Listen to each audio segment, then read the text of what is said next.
Hi, I'm Jojo, and this is Tumi. Welcome back to Vinyl Anatomy. Today I want to share with you the latest album, Starcatcher, from Greta Van Fleet, a popular but highly controversial band right now. I will focus on the packaging and the sound quality with some brief thoughts on the music itself. Now, let's get rolling.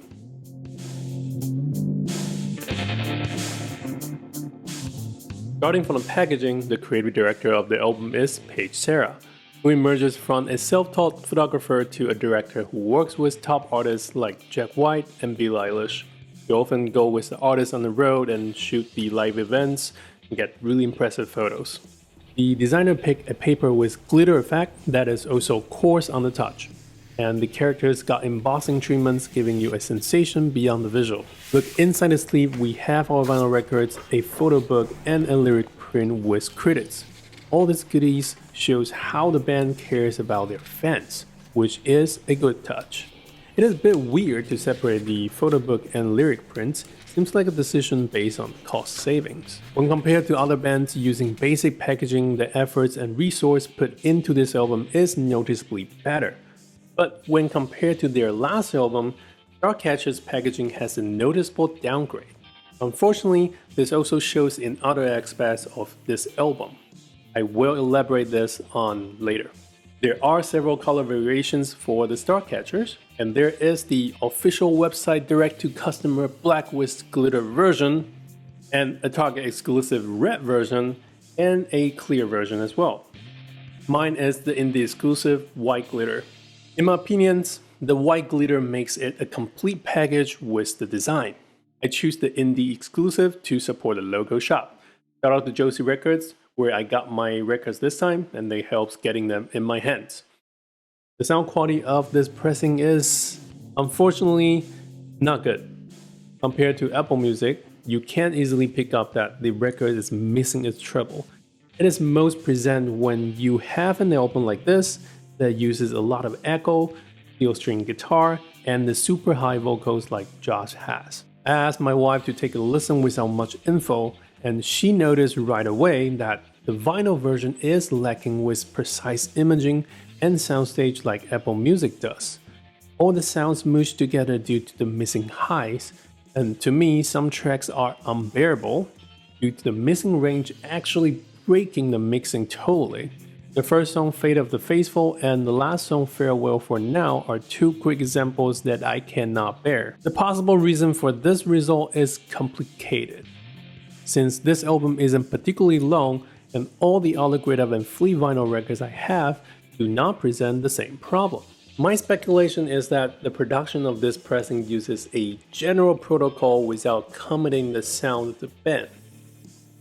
A reminder here, this is merely speculation. I have my full respect for all the hardworking people making vinyl records a viable media in the digital age. So, go check out Wire's Vinyl Factory video to learn more about this daunting process of making a vinyl records in your hands. Thanks, and let's get back to the video. When transcoding the digital recording to an analog format like vinyl, it has to be treated carefully because digital recording has a wider dynamic range and fewer limits.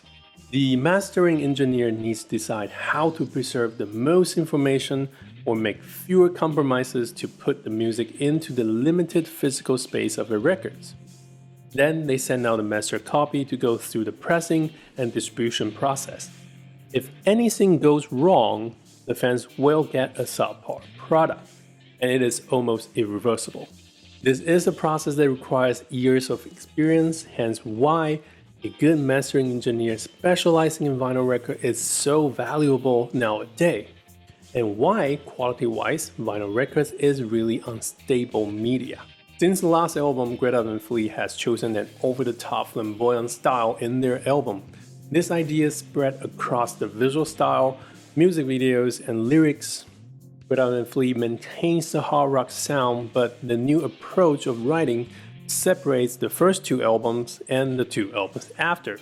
I still love the music style it presents, the raw and powerful rock that we seldom see on the markets right now.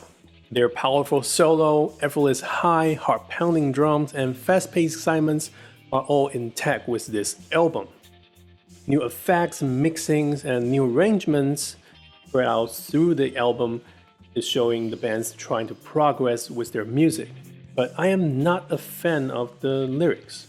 Starting from the last album, the band mixes in more spiritual words and metaphors to replace the down-to-earth and sincere writing on the first two albums. To me, the new style feels more disjointed and fragmented, and actually lacks a sense of weight. As a fan, I want to see Greta Van Fleet grows, and I understand the changes in the writing might be a way to pull them away from the comparison with Led Zeppelin, but I hope the band can step back a little bit to realign their writing, make creative choices, and pay more attention to the quality of the product. That's my thoughts about the latest Greta Van Fleet album, Starcatcher. What are your thoughts?